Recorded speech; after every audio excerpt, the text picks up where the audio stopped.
謝霆鋒，如果你敢踏出呢扇門，呢輩子你就永遠別想再見到你兩個仔。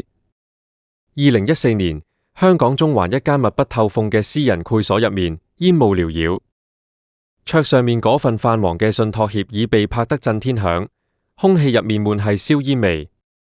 誰能想到，就在幾個鐘頭前，呢位身價過百億嘅霸道總裁，仲在北京一個簡陋嘅舊公寓入面，好似個卑微嘅學徒咁，為一個女人洗手做羹燙。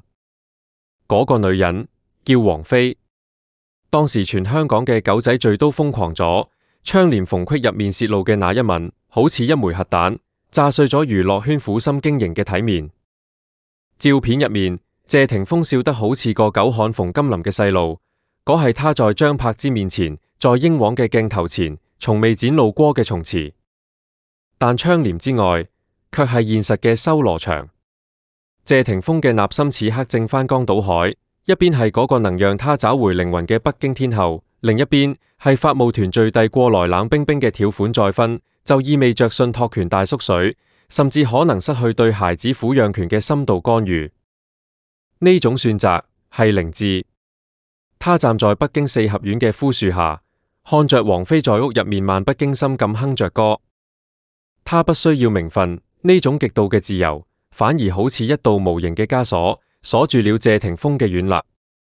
他點了一根煙，回想起在北京公寓入面為他煮嘅那一碗素麵。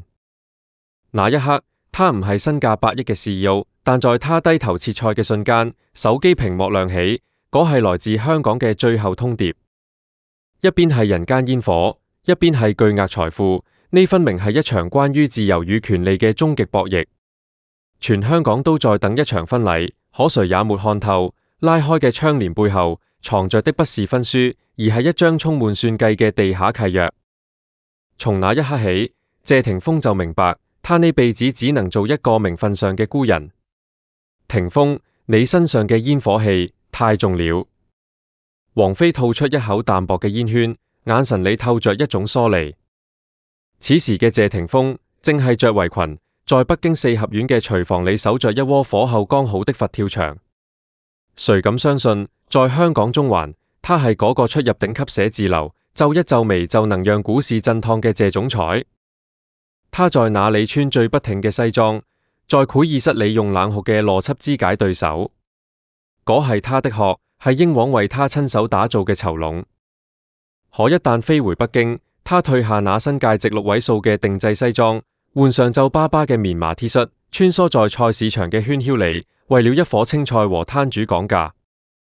呢種身份嘅急速切換，讓他的靈魂幾乎裂成兩半。謝霆鋒以為呢種低到塵埃里嘅姿態能換來天后嘅回眸，可他忘了，王菲愛嘅係嗰個騎着機車不可一世嘅少年，而不是這個被生活磨平了稜角嘅中年男人。每當他在飯桌上不經意間提起中環上億嘅投資項目時，王菲總會微微皺眉，那種眼神不是崇拜，而是看透族人賺扎後嘅冷眼旁觀。他在香港享受着權利嘅快感，卻在深夜裏瘋狂渴望北京嘅卑微。他在北京得到了寧靜，內心卻又懷念香港嘅喧囂。在這兩種極端嘅人格裏，他苦苦支撐。呢份協議你簽了，呢輩子就係謝家嘅罪人；你不簽，呢輩子就別想再抱你個仔。那一晚，翁多利亞港嘅浪潮聲格外淒涼。在香港英皇娛樂大廈嘅頂層辦公室裏，厚重嘅窗簾遮擋了外界所有嘅繁花。桌面上嗰幾頁薄薄嘅白紙，重得好似一座山。就係傳聞中嗰份秘密協議。協議嘅三方係代表家族利益嘅謝家元老、掌控商業帝國嘅英皇高層以及張柏芝。謝霆鋒死死地盯着協議上嘅條款，如果男方再婚或育有其他子女，則其名下設立嘅數億元教育及生活信託基金將面臨永久性嘅權力重組。呢意味着，如果他給了王菲一張婚書，他在法律和經濟層面就背叛了兩個親生兒子。他的手在顫抖，腦海裏閃現嘅係北京安靜嘅午後，王菲靠在沙發上看雲，雜麼也不要，而另一邊係張柏芝嗰雙帶着淚光與怨罪嘅眼。呢份協議係張柏芝最後的防線，也是英皇保住謝霆鋒商業價值嘅晒手。在英皇看來，一個單身為了前妻和孩子奉獻一切嘅悲情慈父形象，遠比一個追隨天后嘅浪子更有商業價值。霆鋒，你要想清楚，你是要一張沒用嘅紙，船是要你兩個仔嘅未來。冷冰冰嘅通牒直接插向心臟。謝霆鋒閉上眼，在協議嘅最後一手落了筆。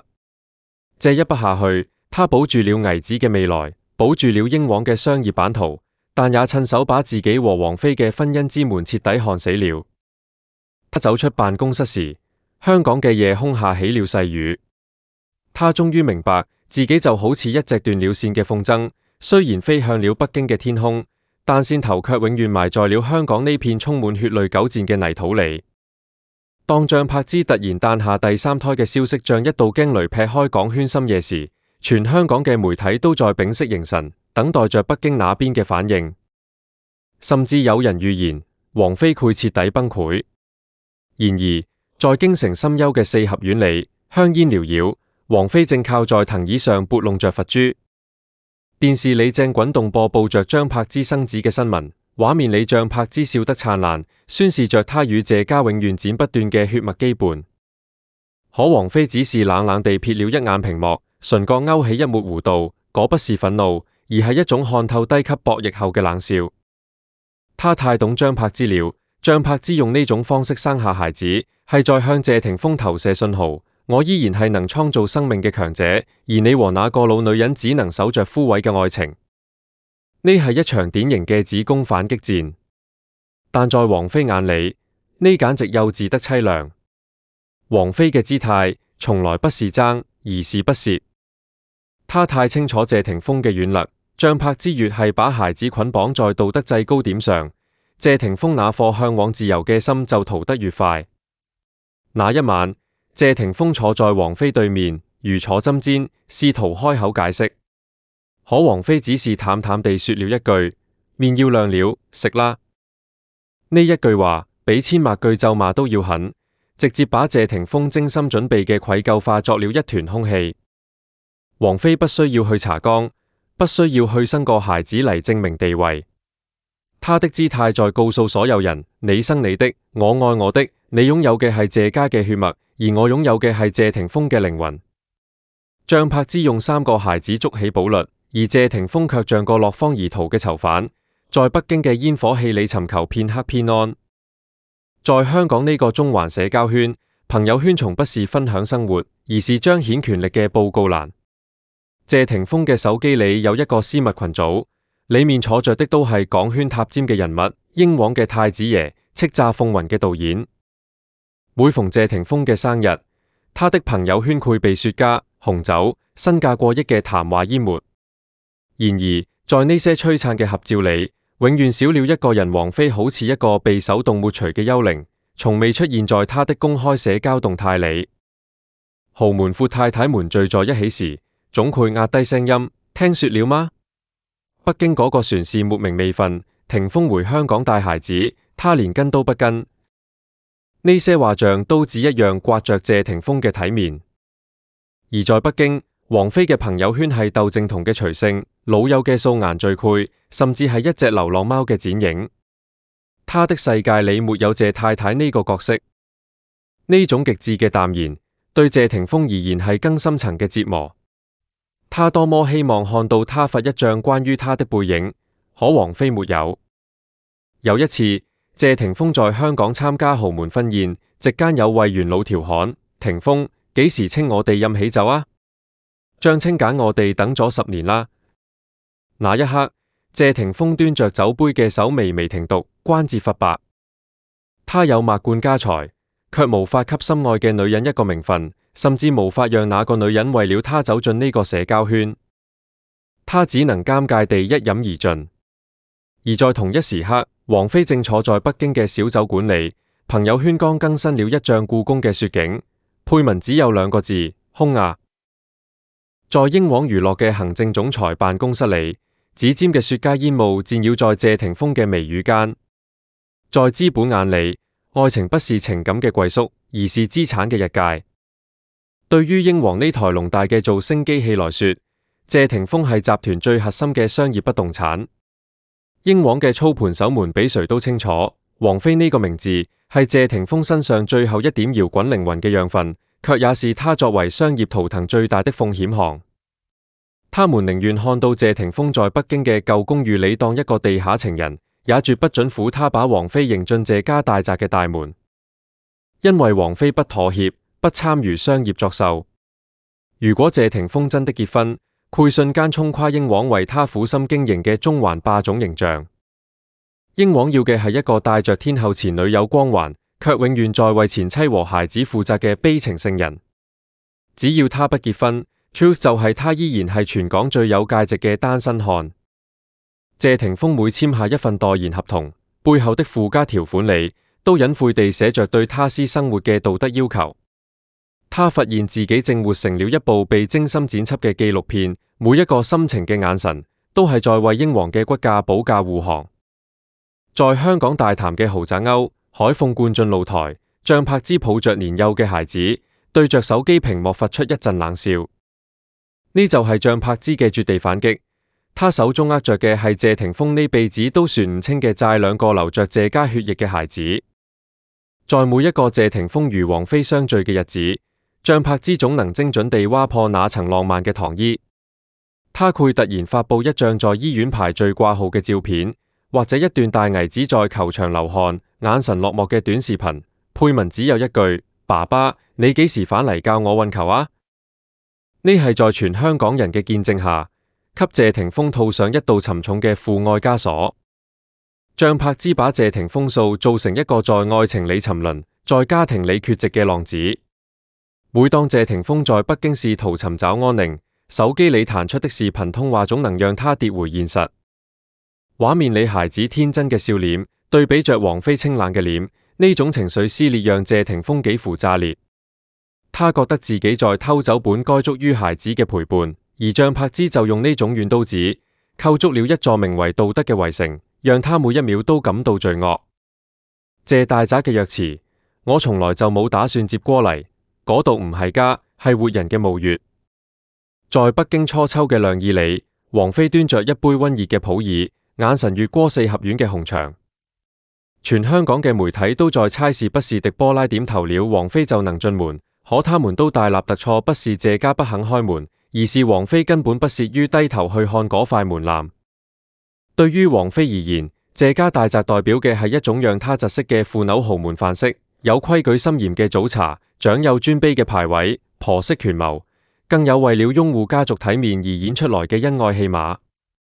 她看多了嫁入豪門嘅女星如何在金碧輝煌嘅客廳裏活成沒有靈魂嘅炸象。謝霆鋒曾不止一次在微醺嘅深夜語氣卑微咁講：阿菲，跟我返香港啦，家裏面嘅人我都安排好了。王菲只是輕輕抽回了手。她如果進了嗰道門，就會變成謝太太，變成一個被媒體每天拿放大鏡觀察肚子有冇隆起嘅附屬品。她看不起嗰種需要靠一紙婚書來擁繫嘅虛假安全感。凌晨3點嘅北京，寒氣透過木門縫隙滲進屋裏。謝霆鋒坐在一把老藤椅上，手裏緊緊攢着一張剛從香港飛回嚟嘅登機牌。他把一份關於信託重組嘅草案，以及一張價值上億足以買下半個中環嘅豪宅地契，重重地拍在舊木桌上。阿菲，跟我回去。名分、孩子、家產，我能爭回來的都爭回來了。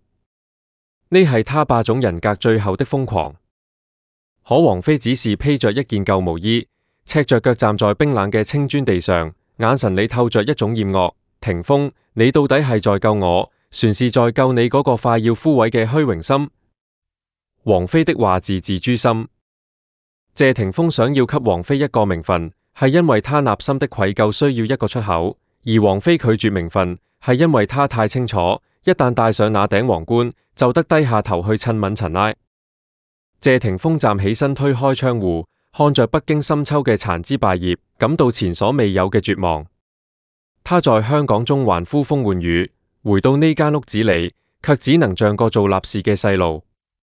凌晨3點嘅對視，沒有硝煙，只有兩顆在契約裏互相折磨又互相依附嘅靈魂，在黑暗中靜靜地沉淪。謝霆鋒最終收回了地契，苦澀咁笑了。呢分明係兩個在現實裏撞得頭破血流嘅賭徒，在餘生裏進行嘅一場永不收場嘅殘局。香港嘅翁港依然風起雲湧，北京嘅後海依舊落葉無聲。呢10年，他們不婚、不進門、不生子，全香港都在等一個交代。可謝霆鋒與王菲偏偏聯手演了一出讓全世界都如鯁在喉假劇。呢分明係愛到了骨子裏，才敢把對方從家庭呢種腐朽嘅契約裏剝離出來。謝霆鋒放下了身為中環霸總嘅虛榮，也放下了身為謝家子孫嘅執念。他明白了，如果一紙婚書意味着要讓王菲跌落神壇去肉搏，那他寧願親手撕碎那張紙。而王菲在這場博弈中，看穿了張柏芝嘅反擊，看穿了英皇嘅算計，更看穿了謝霆鋒那顆顛沛流離嘅心。他不需要進門，因為他本身就係門；他不需要生子，因為他的精神早已在謝霆鋒嘅生命裏繁衍出了最堅韌嘅根。他們兩人的結合早已超越了倫理與法律，係兩個在巔峰處感到高處不勝寒嘅孤獨者，在寒冬裏互相依偎。在這娛樂圈摸爬滾打20年，看透了無數豪門怨偶，直到看到風飛，才讓人明白，人呢一輩子最難嘅不是拿起，而是放下。